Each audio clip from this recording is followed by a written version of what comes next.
और बहुत खुशी हो रही है पत्रकार को देख के यहाँ पर। मैं डॉक्टर ममता मिश्रा हूँ, फाउंडर प्रेसिडेंट कलिंगा कला केंद्र ट्रस्ट। हम लोग का बहुत सालों से ये हम अच्छा काम कुछ कर रहे हैं जो कि सोसाइटी को, समाज को कुछ एजुकेशन के माध्यम से, क्योंकि हम संगीत नृत्य के ऊपर आधारित हम करते थे, ये थोड़ी सी रुचि भी हो जाती सबके लिए। और संगीत नृत्य के माध्यम से ही हम ये कार्यक्रम करते हैं। और एजुकेशन जो शिक्षा है वो सोसाइटी या समाज को हम पहुंचाने की कोशिश करते हैं। मैं बहुत खुश हूँ कि हमारे आज जो रजत महोत्सव हम लोग पालते हैं, जो हम लोग सेलिब्रेट करते हैं, तो ये एक्चुअली रजत महोत्सव हमारा उड़ीसा का मुख्य पर्व है। और 14 से 17 जून के अंदर ही होता है। जो रिचुअल, ये एक्चुअली एक तरह का रिचुअल है। जैसे आपने देखा होगा कि अ, दुर्गा पूजा होता है, सरस्वती पूजा होता है, गणेश पूजा होता है, ये भी एक तरह का एक पूजा है। तो यहाँ पर हम लोग का मानते हैं कि जब बारिश की पहली बूंद गिरती है धरती माता के ऊपर, तो धरती माता वो उपजाऊ के लिए तैयार होती है, उसको फर्टिलिटी कहते हैं। और उसी की वजह से जो हम लोग कल्टीवेशन, हार्वेस्टिंग जो भी हम करते हैं, जो इससे हम खेती कर सकते हैं, वो तैयार होता है। उसी तरह से एक लड़की जब पहली बार मासिक होती है, मेंस्ट्रुअल होती है, तो उसका जो तैयारी होता है वो धरती माँ के साथ संबंधित होके है। अभी हम लोग धरती माँ, क्योंकि रजस्वला से आया है। रजत पर्व जो है वो actually menstrual hygiene, menstrual cycle of mother earth है, जो कि विष्णु की पत्नी महालक्ष्मी, जो कि जगन्नाथपुरी धाम का भूदेवी, उनसे बिलोंग करती है। इसीलिए माता धरती को भूदेवी माँ के रूप से पूजा किया जाता है। इसलिए 4 दिन सिर्फ उड़ीसा में ये सेलिब्रेशन नहीं होता है। इवन आसाम और कोलकाता भी सेलिब्रेट करता है अम्बुबाची पर्व, जो कि कामाख्या मंदिर जो है वो आज से 4 दिन तक बंद रहती है। 14 से 17 तक, 17 को खुलता है। तो जो पहली जो 4 दिन का कुछ नाम है, पहला जो राजा का नाम है पहली राजा, उसमें क्या होता है, जैसे धरती हम लोग एक लड़की का शुरुआत होता है तो उसको कैसे उसकी मेंस्ट्रुअल में मतलब मनस्थिति कैसी रहती है, ठीक है। तो उसी तरह से हम लोग तैयार करते हैं जो धरती माँ से संबंधित, जैसे कि हम जो सिलवट्टा होता है, काटने वटने का जो होता है, वो सब चीज हम धो के अच्छे से 4 दिन के लिए खाना तैयार करते हैं।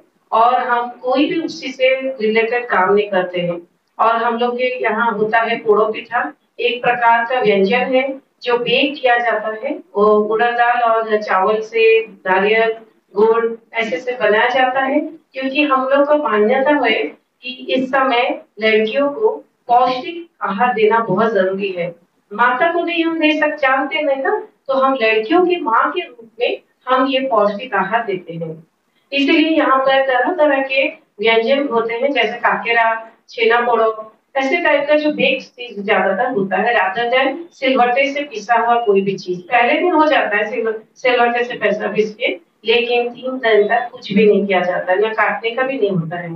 तो इसमें लड़कियों को झूला झुलाते हैं, उनको तरह तरह के व्यंजन तो खिलाते हैं। एक तरह का पान है, जो हम लोग पान खाते हैं, तो पान का भी एक महत्व है, क्योंकि पान पेट को ठंडा रखता है। अगर हम साइंस के थ्रू से जाए, मेडिकल थ्रू से जाए, तो पान पेट को ठंडा रखता है। इसीलिए पान का सेवन करना लड़कियों को दिया जाता है। माता को भी आप देखे होंगे, लक्ष्मी माता को जब पूजा करते तो पान भी देते हैं ना, उसी तरह से पान को खिलाया जाता है, लड़कियों को झूला झुलाया जाता है। और सबसे बड़ी बात क्या है, जो हमारी प्रथा में और भी है कि लड़कियों को रानी की तरह रखा जाता है। इसीलिए इसको हम राजा क्वीन भी कहते हैं, कि सभी लड़कियां क्वीन है हमारे यहाँ। क्योंकि ये सिस्टम बाहर, लेकिन अगर आउटसाइड अगर हम रिचुअल के हिसाब से करते हैं, जैसे गणेश पूजा करते हैं या कोई भी पूजा करते हैं, हम बड़े ध्यान से उसको रिचुअल मानते हैं। लेकिन जब ये इंसान के ऊपर आ जाता है, तब उसे हम डर के करते हैं। इसको अगर हम डर के नहीं, खुशी से प्यार से इसको करे तो ये चीज बहुत मतलब समाज को अच्छी एक मैसेज चला जाएगा और जिसके वजह से हम भी सोसाइटी में कुछ अच्छा काम कर सकते हैं। 4 दिन का जो अंतिम दिन होता है वो होता है वासुमती स्नान। अच्छा, पहला दिन है पहली रजब जो मैंने बोला था, सब तैयारी होता है। दूसरा दिन है रज संक्रांति। आज का दिन रज संक्रांति के दिन ही मैं ये आपके साथ प्रेस कर रही हूँ, ठीक है। और तीसरा दिन है शेष रजब, मीन्स लास्ट रजब, रज का लास्ट शेष दिन। और जो 17 तारीख सोमवार को पड़ेगा वो है वासुमती स्नान। वासुमती स्नान, वासुमती अब तो धरती माँ भू माता है, उनको स्नान किया जाता है हल्दी पानी से और सुगंधित फूल और सिंदूर से उनको नहलाया जाता है। इसके कहते हैं क्या, अगर हम साइंस से कनेक्ट करेंगे, क्योंकि हम लोग का रजत महोत्सव इसे सेलिब्रेशन नहीं है, सिर्फ एजुकेशन। अगर साइंस से हम कनेक्ट करते हैं तो मेडिकली जो इम्प्योरिटीज हमारे बॉडी से आती है 4 दिन, उसको साफ करने के लिए हल्दी पानी से नहलाने से वो इम्प्योरिटीज, पहले तो आयुर्वेदा के थ्रू से मानते थे ना, अभी तो सब डेटॉल और सब कुछ आ गया है। तो उसी वही हम लोग का मेन कॉन्सेप्ट है कि 4 दिन हम लोग कैसे रेस्ट पीरियड दिया जाता है। मैं पिछले साल हम लोग रजत पर्व किए थे और उसको मैंने इस साल थोड़ा सा एलाबोरेट करके हम कर रहे हैं, क्योंकि हम लोग एक्सचेंज ऑफ कल्चर के साथ काम कर रहे हैं, जैसे उड़ीसा, बंगाल और महाराष्ट्र। क्योंकि मैं तीनों स्टेट से बिलोंग करती हूँ किसी न किसी कर्म और जन्मभूमि की वजह से, इसीलिए मैं तीनों स्टेट को के माध्यम से या सहायता से ये एजुकेशन या शिक्षा पहुंचाना चाहती हूँ भाषा के माध्यम से। जैसे कि सिर्फ भाषा ही नहीं, सेलिब्रेशन भी होता है। मैंने सुना कि ऋतुमती स्नान, ऋतुमती जो फेस्टिवल वो साउथ ऑफ महाराष्ट्र में होता है, जो कि लुप्त हो गया है। मैं उस लुप्त जो पर्व है उसको लाने की कोशिश करती हूँ अपने कार्यक्रम के माध्यम से। सिर्फ मेडिकल नहीं, एक्सचेंज ऑफ कल्चर, कम्युनिटी का एक्सचेंज होता है, कम्युनिटी में आदान प्रदान होता है, तुम्हारे पास क्या है मेरे पास क्या है, यही हमारी सोच है। और यही नहीं, अभी हम लोग इसी के थ्रू से मेंस्ट्रुअल हाइजीन पैड्स हम अभी जो रूरल वुमेन को देना चाहते हैं और उनको हम कुछ डोनेट करने से हमें भी ब्लेसिंग्स और हमको सोसाइटी के कुछ काम किया। But before the donation of the pad, मैं और एक बात कहना चाहती हूँ जो मैंने पिछले बार नहीं कहा था, जो साइंटिफिकली बहुत ये है, पैड का जो कंजम्पशन ऑफ द वुमेन, जो पैड कंजम्पशन करते हैं चार एक दिन में, उसके वजह से वो क्या होता है, इवन अर्बन वुमेन भी उसको मिसयूज करने की वजह से आजकल सर्वाइकल कैंसर और पीसीओडी और बहुत सारे ऐसे इन्फेक्शन पनपते हैं, और वो उसका ख्याल रखना बहुत जरूरी है। आपके पत्रकार के माध्यम से ये बोलना चाहती हूँ कि सिर्फ पैड डोनेट करना नहीं, even urban and rural area सभी को बताना जरूरी है कि हमारा पैड सिस्टम की किस तरह से यूज भी करना चाहिए। तो उसकी भी शिक्षा, एजुकेशन होना चाहिए। एक सोच सकते हैं बहुत पौराणिक मैंने काल से ये जो हमारा मतलब इतना बड़ा रजस वाला सेलिब्रेशन होता है और आज तक समाज इसको रेस्पेक्टफुली नहीं लिया है, इसका जिम्मेदार कौन है? इसके जिम्मेदार हम ही है। हम हमेशा रिलीजन को डरा डरा के अपने पीढ़ी तक समझाते आए हैं, लेकिन अगर हम इसको ऐसे साइंटिफिक और शिक्षक मतलब एजुकेशन के माध्यम से हम समझाए तो ये चीज बहुत लोगों तक पहुंच पाएगा, और आप ही हैं जो माध्यम से हमें कर सकते हैं। अभी हमारे यहाँ पर जो पैड वुमेन उड़ीसा की, मुझे इस बार पहले पता चला कि उनका नाम है मोनालिसा कानूंगो। वो है मैन्युफैक्चरर ऑफ वंडरफील जो पैड कंपनी, और उनको एक मन में कष्ट हुआ कि मैं जब पैड इसको मैन्युफैक्चरिंग में डाला, सब मुझे चिढ़ाने लगे कि पैड वुमेन हो, और मैं बहुत ह्यूमिलिएशन फेस किया। क्यों? क्या ये मेन का भी कोई दायित्व नहीं है कि कैसे मतलब नारी के इस चीज को समझे? तो यहाँ पर सिर्फ नारी एक दूसरे को समझेंगे नहीं, इवन पुरुष भी इसको समझने की कोशिश करना चाहिए। जो कभी भी पता नहीं चलता है नारी कितनी अंदर से अपने कष्ट को झेलती है और कभी भी बाहर आके बताती नहीं है। लेकिन पुरुष का ये बहुत कर्तव्य रहता है कि इसके अंदर में अच्छा बहुत ये भी टापू होता है कि ये समय बहुत लोग होते हैं ना कि इसको फैशन से लेते हैं कि हम तो नहाते नहीं हैं, हम तो ये नहीं करते हैं। आप एक याद रखिए, आपका सिंपल एक कट अपने बॉडी से निकलता है, वो भी इम्प्योर हो जाता है। तो यहाँ पर ये भी बताना जरूरी है, कोई भी चीज बॉडी से निकला हुआ वो इम्प्योर होता है क्योंकि वो बैक्टीरिया वायरस को पनपता है। तो इसीलिए इसी को कहना भी जरूरी है कि बैक्टीरिया वायरस को ना पनपने दे, इसीलिए हमें हाइजीन मेंटेन करना बहुत जरूरी है।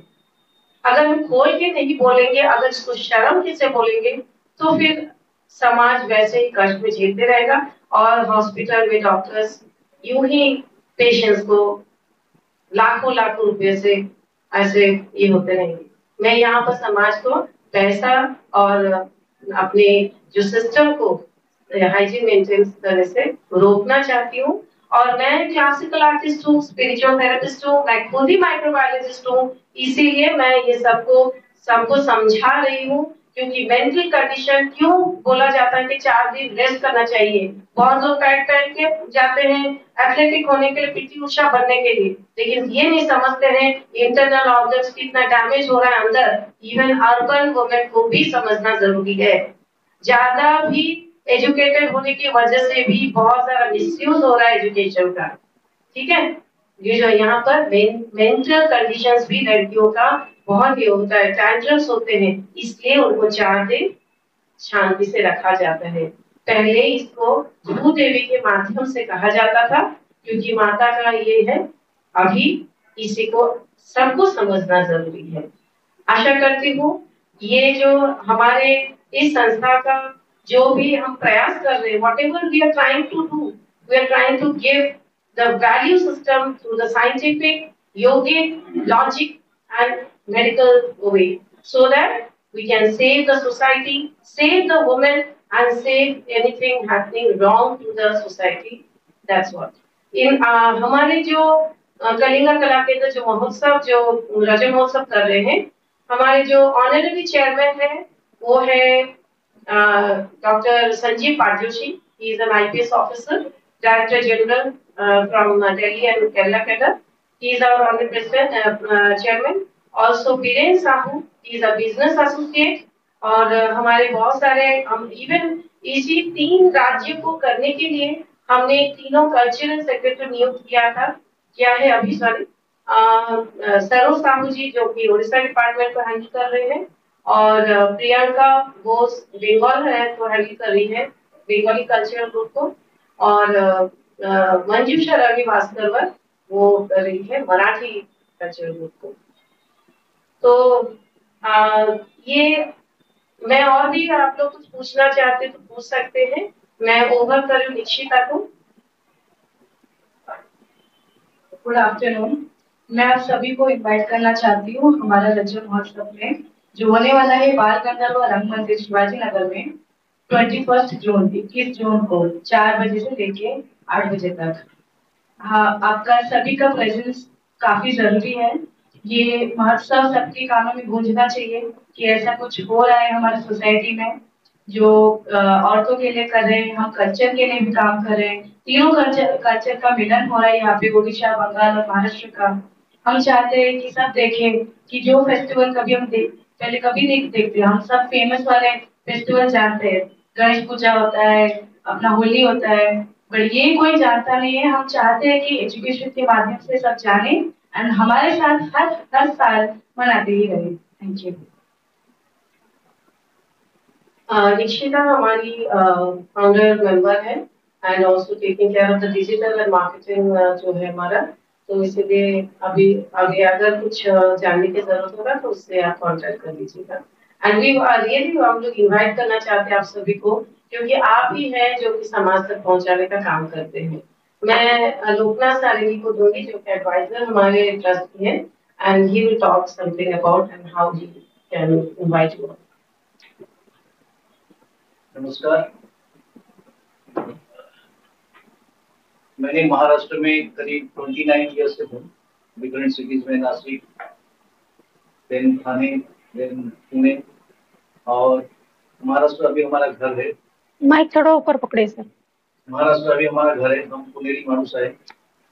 और ये जो प्रोग्राम है, ये प्रोग्राम लाने के पीछे एक ही महत्व था कि कल्चरल प्रोग्राम तो बहुत सारे अनुष्ठान करते हैं, पर हम ऐसा कुछ कल्चर लेके आए जो किसी को दिखाई नहीं देता है, जो ट्राइबल एरियाज में होती है, जो गांव गांव में होता है। महाराष्ट्र में वैसे बहुत सारे कल्चर है, उड़ीसा में है, सब स्टेट में अपना अपना कल्चर है। तो ये अनुष्ठान का ये प्रयास है कि जो कल्चर, जो ट्रेडिशंस, जो वेरी क्लियरली लोगों को मेन स्ट्रीम सोसाइटी में पहुंचता नहीं है, वैसे ट्रेडिशन, वैसे कल्चरल इवेंट्स को हम मेन स्ट्रीम सोसाइटी में लाके लोगों के सामने रखें, ताकि लोगों को उसका पीछे जो साइंटिफिक, जो ट्रेडिशनल वैल्यूज था, जो इम्पोर्टेंस था, तो वो लोगों को समझ सके। और हर एक कल्चर, हर एक कल्चर, हर एक ट्रेडिशन का एक साइंटिफिक मैसेज भी है और साइंटिफिक कोरिलेशन भी है।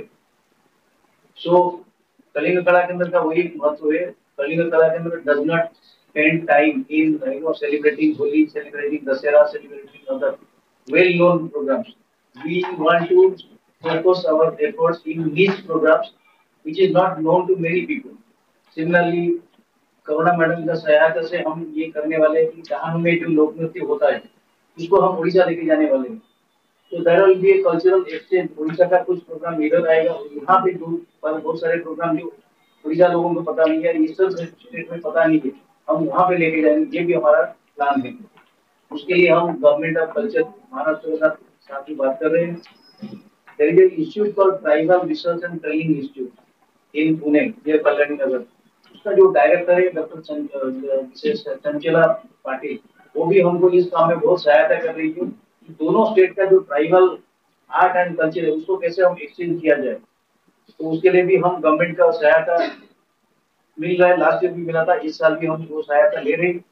So this is going to create an awareness of hidden treasure, जिसको बोलते हैं hidden treasure।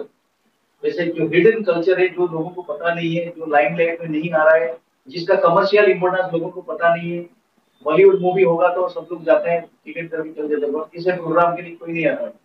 तो आप लोगों का माध्यम से आप इसको जितना प्रमोट कर सकते हैं उतना फुटबॉल बढ़ेगी, लोगों को अवेयरनेस बढ़ेगी। Then people will be able to enjoy the different cultures within the country of India. So that is the main intention of this trust। और आगे बहुत सारे प्रोग्राम हम प्लान कर रहे हैं। अभी उड़ीसा में नया गवर्नमेंट आने के बाद I have got an assurance that there will be a direct contribution between state of Maharashtra and state of Odisha, which we came to know just 2 days back. So there will be lot more